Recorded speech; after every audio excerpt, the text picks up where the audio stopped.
At the end of last year, I set out to organise my backlog and make a more conscious effort to complete some games, and January was honestly a pretty good start. Here's every game I completed in January and what I thought of them, starting with Katana Zero.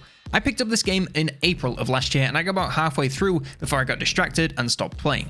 Towards the end of 2023, I picked it back up and I ran through it from beginning to end in just a couple of weeks, entirely on the Steam Deck and mostly in bed. I'd heard that the gameplay was really satisfying, with each level being one-shot fight scenes that you replay until you get it right and see your successful run played out once completed. And yeah, this game is all of that and more. Each level is lovingly crafted, with each having a very distinct feel from the visuals to the soundtrack, which also slaps very hard by the way. Combat here is fast-paced and high pressure, with a single hit taking you down, but also doing the same to almost every enemy you come up against. The limited moveset didn't ever feel limited, since you had all the tools you needed to get the win, leaving it all down to practice and precision to get it right. Slowing times, hit bullets back at enemies, and then dodge rolling through enemy fire to close the gap was always immensely satisfying, and even though I had a few match moments, the feeling of beating a tough level always made it worth it. Gameplay aside, the story here is actually really interesting. Without spoiling anything, your slowing time powers and ability to replay levels over and over comes from a specific drug, and over the course of the game, you learn more about this, the people giving it to you, as well as your own backstory.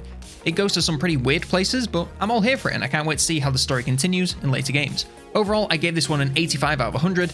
If you like fast-paced platforming and combat, then you'll no doubt love this. I also completed Ghost Runner the very next day.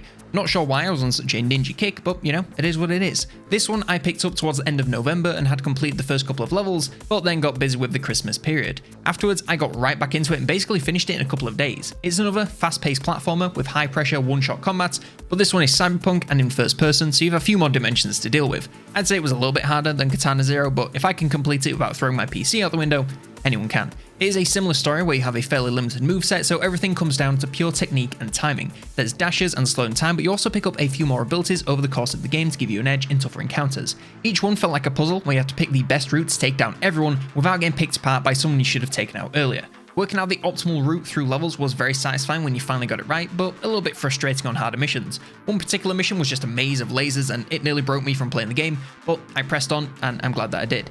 Outside of the gameplay, the story here is pretty predictable but serviceable enough to keep you moving forward. The game looks and sounds great with another banger soundtrack. It just oozes cheesy cyberpunk energy and I was loving it. I gave this one an 80 out of 100. Still a great game, but Katana Zero was just a little bit better, down to having a better story and less annoying gameplay. After this, I got busy making my Civilization video, which took a massive amount of work, and when I finally set it to render, I hopped to my Quest 3 to give the Red Mat series a try.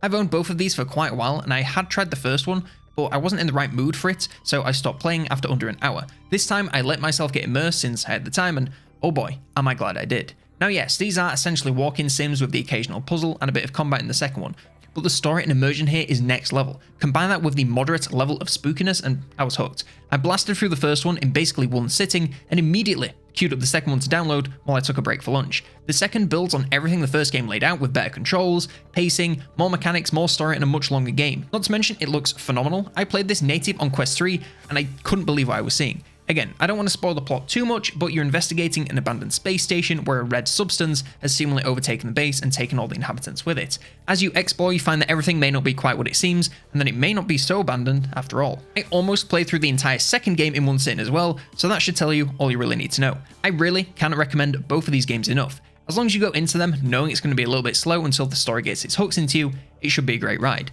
The first one I gave a 75 and the second one 85. Play both to get the full experience and you will not regret it. They are both super gripping. After coming off the height of Red Matter 1 and 2, I installed another VR game I'd had for a while, Aspire.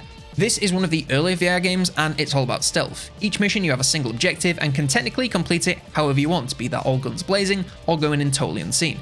The problem I ran into is at the end of the levels, it has all these medals for not being seen or killing anyone, and I complete the first two levels with not a single medal. Look, I know it doesn't matter, but I felt like I was getting a suboptimal experience and it really deterred me from playing more. I don't inherently hate stealth games. I played both Dishonored and I got the pacifist endings in both. But in VR, I don't really want to have to repeat the same part of levels 6 times because I keep getting seen. I think when I played it, I wasn't in the right frame of mind for something like this. Now, I don't think it's a bad game, but I have temporarily abandoned it because I just couldn't get on board. And then another game that got more likely permanently abandoned in January was Tiny Tina's Wonderland. I was gifted this for my birthday by my friends and we were all playing it as a trio. We've done this for a few other Borderlands games in the past and I've always had fun, but for some reason, this one just wasn't hitting. I don't know if it was the change of setting or what, but it just felt so dull compared to other games in the series. I never got a weapon that made me excited to use it like I did in the older games. Everything just felt very mid, with nothing giving me that satisfying feedback when I fired them. The spells were kinda cool, but honestly no cooler than the abilities and grenades from previous games, and the story, whilst never the strong points of these, was painfully weak and interrupted the gameplay at every opportunity it could. Like, several times we were sat waiting for a character to perform their goddamn stand-up routine before we could progress. It was kinda stale, but we were pushing on until we reached an area where we were stuck waiting for a character to finish talking for honestly like 3 minutes, and when they finished, we were met with basic grunt enemies that were for some reason far above our level, which mean they took minutes to kill, and we just gave up right there. I don't know if I've grown out of these games or if this one in particular just wasn't it for me, but sadly, it wasn't for us and likely won't be getting picked up again in the near future. I gave it a 30. It just felt like a shadow of the other games from years ago, which is never what you want from the latest in the series.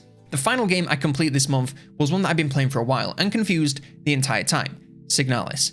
Now, if you're in the video essay YouTube algorithm, you'll know this game has a lot going on, and basically no one knows what it's actually about since everything is so vague. What I can tell you is this game is really, really great, if a little bit too limited by the constraints it places on itself. It's in the style of a classic survival game like the OG Resident Evil. You control your character from a third-person view and basically have to make your way through the game through trial and error and your own brain. There's no map markers or anything telling you what you need to do, so you have to work it out for yourself, and this is a good and a bad thing. If you're in the mood for it, it can be great fun working out what to do, where to go, and you have this galaxy brain moment where you work something out. However, if you just want to turn your brain off in game, then yeah, you're probably going to hate this if you don't use a guide.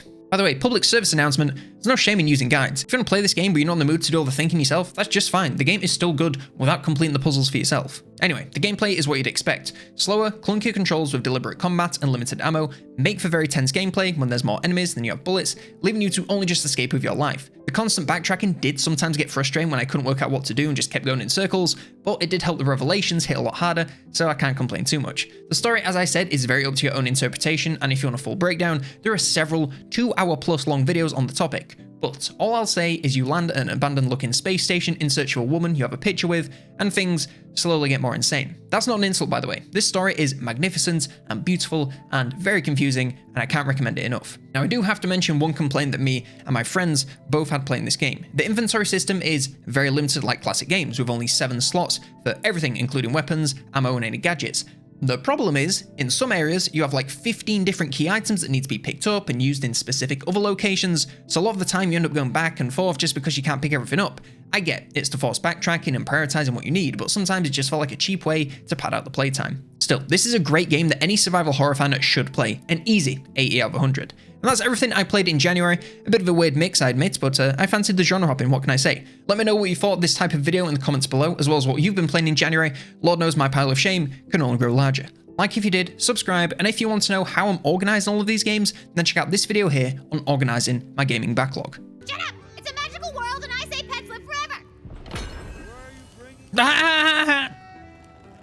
This game's so fucking unfunny. I reinstalled this just for this.